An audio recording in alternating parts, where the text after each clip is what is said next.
Okay, so this is recording 2. So for case study number 2, you can see 2.1 where the answer is on the actual textbook. So we look at global leadership and management skills. Yeah, a little bit of a superfluous question because you guys are doing Mali. So in terms of leadership, I think it's about influence. The key difference in terms of a global leader is the fact that you will be interacting with so many different groups and so many different cultures and so many different individuals. And essentially, each of those individuals will have their own background, their own story, their own culture, their own religion, will speak different languages. So it requires this magic thing called a global mindset, and it has to look at the world very differently. So the first thing to remember, it's about a longer term view, because when you're a global leader, you generally may end up in different countries working with different people, and you're never there just for a stopover. This is a longer term process. And I also think it is about understanding that what your culture is unique to you.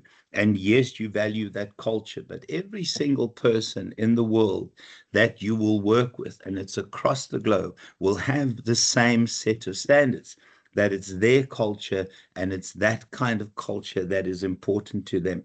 So what we see is these are the kinds of individuals that embrace the kind of diversity, that embrace the uniqueness, but also can understand that there are no clear-cut answers. So they live in terms of ambiguity. They understand that there will be contradictory forces, in particular when cultures clash and when people's views on time frames in terms of Hofstede, and you guys can find Hofstede, you should have done it in second year.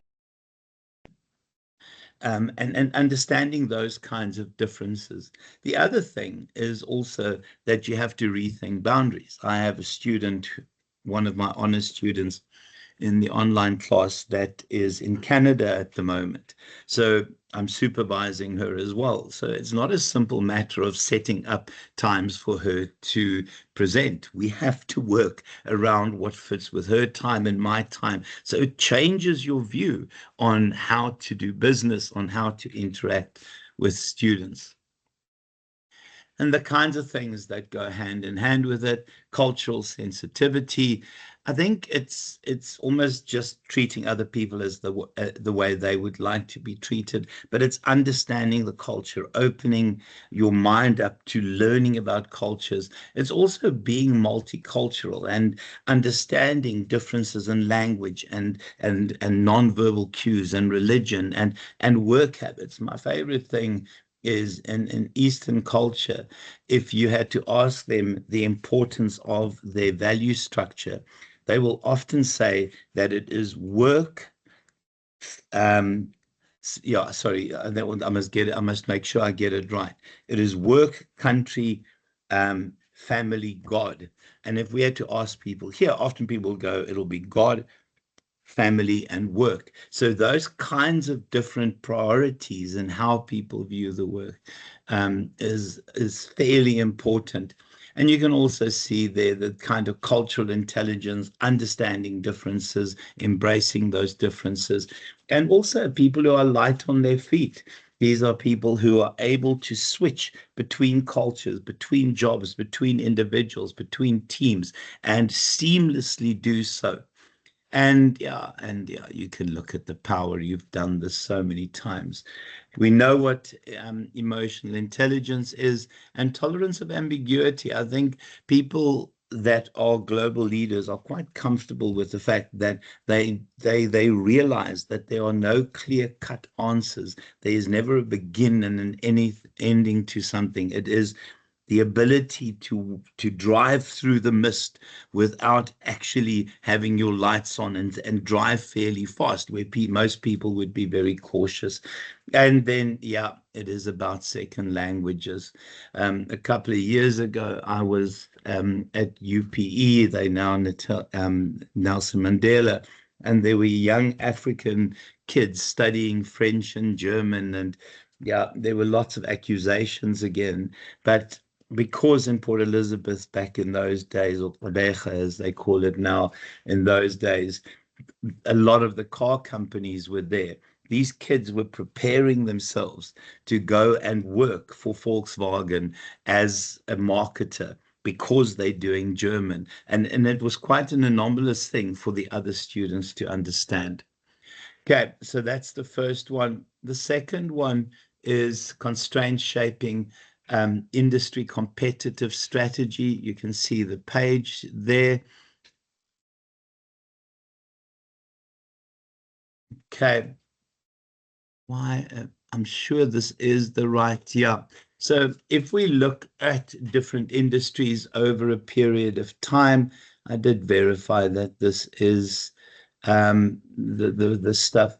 I think when we think of the uncertainties in terms of emerging industries, often when it comes to emerging industries, the technology is so cutting edge, and that for a lot of people, it is that kind of thing that veers on being gimmicky. So often these are individuals that will either be early adopters, or it will be a group of individuals that are very suspicious that this is too good to be true, and this is just going to be a fad that will disappear very quickly. There are lots of issues in terms of manufacturing. I think you guys know what the experience curve is. The experience curve generally is the more you do something, the longer you do something, the better you are at it. We see it in terms of South African vehicles. Hyundai arrived before Mahindra did. Mahindra arrived before the Chinese vehicles did. And yes, the Chinese vehicles are catching up very rapidly. But certainly at this point, you would argue that Hyundai and Kia still build better vehicles than Mahindra. Mahindra's vehicles are very, very good. Tata's vehicles are very good, and the Chinese are catching up. But the reason Hyundai, Kia, and Mahindra are still ahead of the Chinese vehicles is simply because of the experience curve. Having said that, the Chinese have found a way to reduce the impact of that experience curve. Also limited entry barriers, so anyone can get into the fight, and so there is a bit of an initial bun fight, and you don't know what raw materials you have. You might have to arrange with suppliers, and you might have to find the right components. And generally, these are the venture capitalists. These are the people that will take a chance on an idea. In terms of growing industries, so as an industry starts establishing itself, new competitors arrive, you have to do something to be unique. So from a Porter's generic strategies perspective, you start differentiating, you add a bit of unique bits to your product. You also get to the point where you realize that you need to move beyond limited manufacturing capacity to get economies of scale, lots of innovations and lots of advances. And then, yeah, you start seeing people now develop skills and competencies that fit that industry. And you can see here, this is at the top part of the industry before it declines. Often new innovations that might disrupt this industry are already starting to appear. And then people start getting aware of competitors' brands. People will compare competitors' brands before deciding to purchase. And we also see that people will start merging, they'll get rid of unproductive lines, and then declining industries, so often focusing on those pockets where you would then try and stretch out the products that you have available. We also see in terms of motor vehicles, for examples, facelifts and those kinds of extra bling that we stick into vehicles, and we start becoming efficient. And then and then fragmentation, you can see there, guys. I think this is where we're in that particular industry, and there's no clear leader. Everyone is essentially trying to do their own thing, and there's very, very little because in terms of profit, because everyone is trying to get a part of what is really not a well-formed industry yet. Okay. Right, and then decision characteristics of an emerging market. My apologies. Right, so emerging markets, we've spoken about this in class. These are those kinds of economies that we would refer to as developing nations. A vast number of African nations are still considered developing nations. A vast number of South American nations are considered within the same framework. I think what often happens is that there's some elements of what a of what a, a sophisticated market will look like, but we are very, very far from achieving that kind of developed nation status.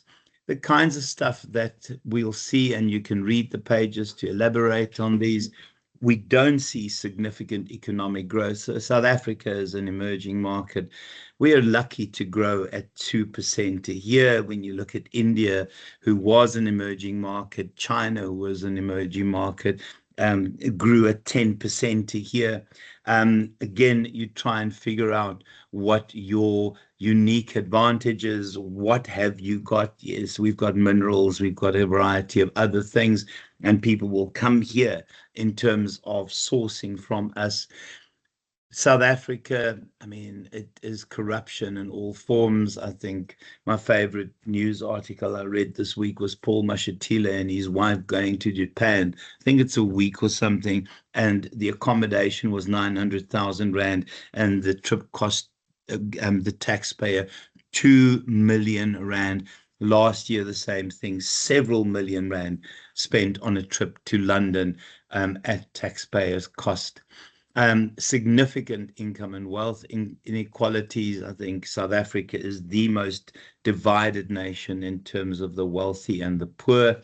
And then also this kind of thing here, incredible use of our income in terms of trying to balance the books, but also, trying to deal with unemployment so government becomes bloated.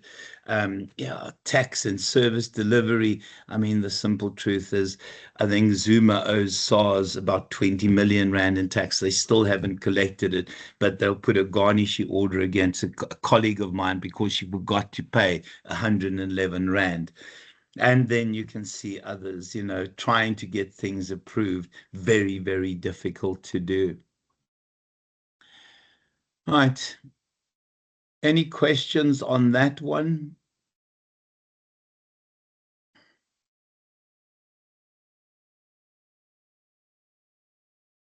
No, sir.